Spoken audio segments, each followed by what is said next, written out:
scorcho and húmedo. Escorcho and so humid. There must be one of the humidest days I've ever known in this place. Having to replace my pointer. For the time being. Look, let that go. With this. Reason being there's an ongoing war. And I am locked and loaded, so if I go off all of a sudden, it's my boy is about to attack me. Olaus Roemer, 1644 to 1710, in the live zone. This is one of the biggest absurdities in all of these working out of the speed of light. Now, the reason being,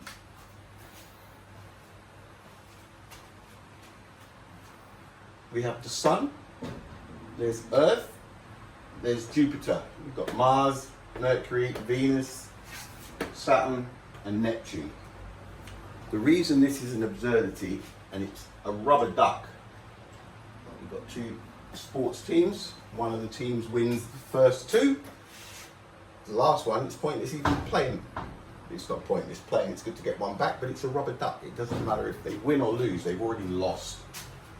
This is much like that. This is all about a time delay that was supposedly noticed by Roemer. In position 1, this is Earth, is the closest point to Jupiter.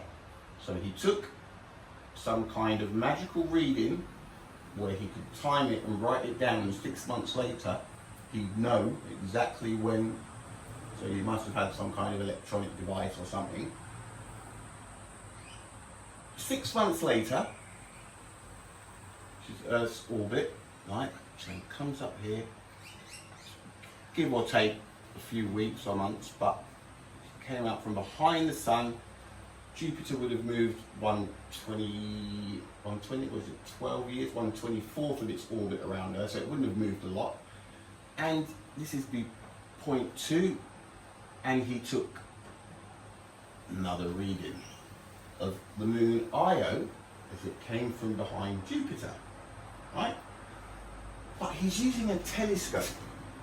Now, by using a telescope, he's cancelled out any time delay that he would have ever seen, because he's taken away all of this space, all of this distance.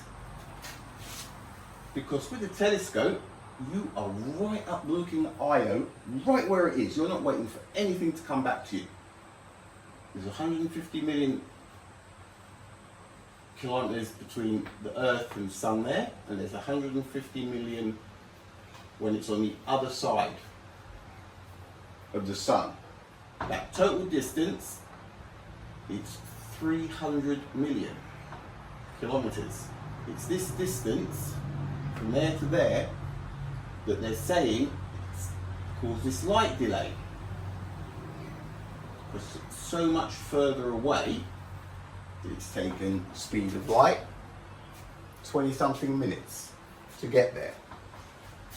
Now, it wouldn't have mattered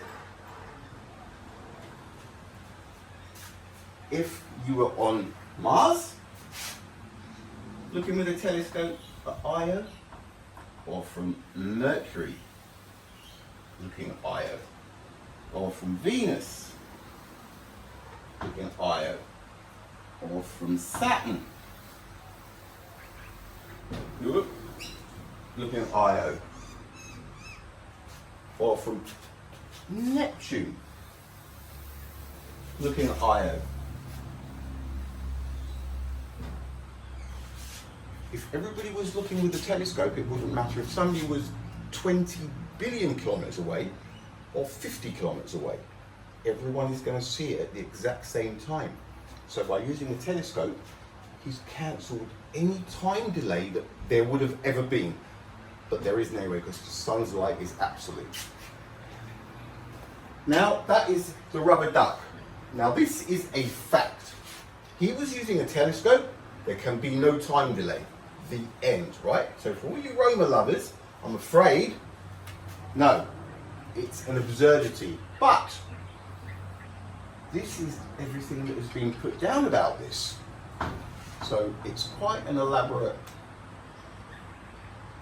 fact, isn't it? So Olaus Roemer was the first to demonstrate that light has velocity. But observing Io, Jupiter's moon, eclipsing Jupiter from a Paris observatory in the 1670s. But he took these readings over something like 8 or 9 years. So maybe from here at some time, and here, and from here, and from here, and every time he got closer, it said that he was seeing Io sooner. And as he moved away, 6 months, it was getting later and later. The further away we were getting, he was seeing Io later. Absolute rubbish. He was using a telescope. He would have seen it the same as it was coming out from behind Jupiter, no matter where he was, right? Now, he calculated the further away Earth was, the later the eclipse. Using the time of the eclipse as a basis, he calculated the speed of light to be 155,000 miles per second, right? Now that's 249, right?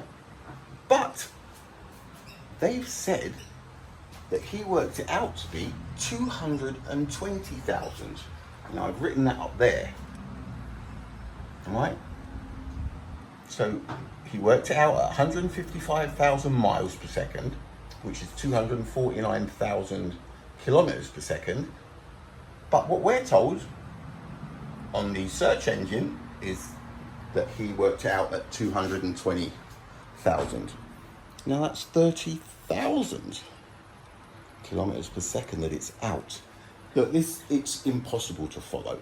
Right? It's a joke. All of it is a joke. They've called this a fact.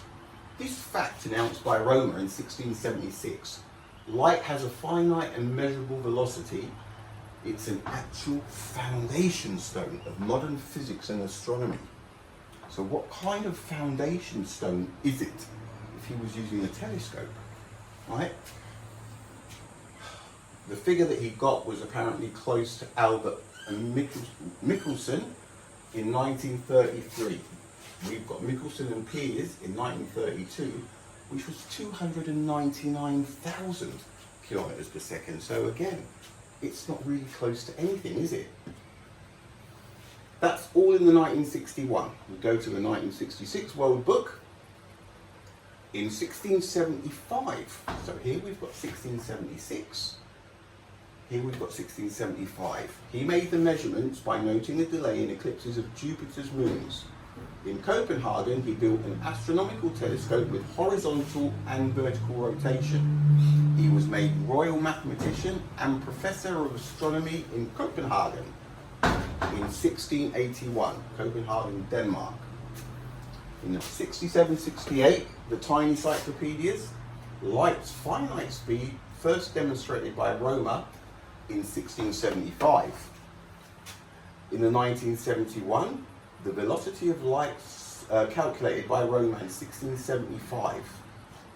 Fizeau and Foucault verified Roemer's calculations 200 years later. Now what they're saying by verified Roemer's calculations is they agreed that his calculation was right, insinuating that he'd actually worked out the correct number, but it wasn't, was it? It's just one thing after another on this. And don't remember, it's a dead duck right from the beginning. So anyone who actually believed it was true, what would you be thinking up to now? Because you haven't got a concrete idea of what's going on, because it keeps chocking and changing. In 1975, in the big collection, the 2 books and the ones in the middle that I'm not using, his name is not even in the books, right? Oh.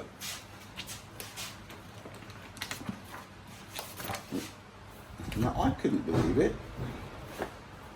Which one? Rich Robinson. Rog. 2-5, say. Rodriguez. R-O-D. We want R-O-E. R-O-D. R-O-E. Roebling. R-O-E-B. Roeburn. Roebuck. And we're off. Rock. Rowenigan. Rowerich. Rogaton. Roger. Gone. Not in this one. And not in this one either. I'm not going to go through it. It's not there. So to find his name, I had to go to light. And from light, it needs to eclipses. And then it finally gets you to Roemer. Not in any of the books. Strange. In 1979, Roemer, in a paper published in 1675, not 1676 again, light travels at 226,000 kilometers per second. Again, which one is it? So now you've got 249,000, 226, 220. This is beyond a joke, it's ridiculous. How can it be taken seriously? Could not find any mention of Galileo, I said, in any of the books apart from that first comment that he made. And they said that he couldn't work it out with the crude means that he had at his disposal or something. There was nothing in any of those encyclopedias under Galileo's name. But under Roemer, it says, Galileo in early 1600s sent an assistant to a distant hill. He said to the assistant, open your lantern shutter as soon as you see me open mine. He's going to time. Okay, really? Right? The experiment failed because of short time involved. Oh, wait, but then again, what would he have timed it with? If Galileo is the person that they've made him out to be, he would never have even been on that hill with his assistant because he would have known it's an absurdity. 1984, World Book would get the exact same write-up with Galileo, the exact same as 74, 75, 67, 68. In 1989, this is in the biography book, alphabetical order, names of people, he was made mayor of Copenhagen, 1705 till 1710. He actually died in 1710. In the 1990 World Book, which is the youngest one, well, I say youngest, the most recent one, right? Roemer, he's not even in there by name. I went to light and it says the speed of light was first measured in a lab experiment by French physicist Armand Fizeau. Although earlier astronomical observations had yielded approximate right velocity. So 30 years has passed between 1961 and 1990. We've gone from Roemer, having worked it out in 1670s, and then in 1675, we've got 1676. In that one, 1675, we've got 226,000, 249,000. What was the other one? 200 and I don't know. Oh yeah, 220,000. So 3 different speeds. And in the end one, there's not even a mention of him in the book. The speed of light was first measured in a lab experiment by French physicist Armand Fizeau. This, it defies common sense and logic, right? And it is dead in the water. So for all of you Roemer fans, I'm not talking the soccer team, we've already given him a big 5, because 5 is the maximum you can get. It did not happen, right? So your Galileo and Olaus Roemer Galileo was actually dead in 1667. He died in 1642. So this online search engine so far has come up with nothing. Galileo Galilei and Olaus Roemer are gone. And you'd have to have a really good argument to say that either of them hadn't. All right. Next, James Bradley and his aberration abomination. Well, we made it through that one without darts. See, I'm all for these, right? But because we upgraded to these, he won't. He's a bit scared. Because they do go. But with this in, see if it sticks in that chair. It's a whole different ball game. And he's not too keen now, is he? That's why, see? But me, I'm all for it, which makes it more fun. All right, James Bradley will be coming up next.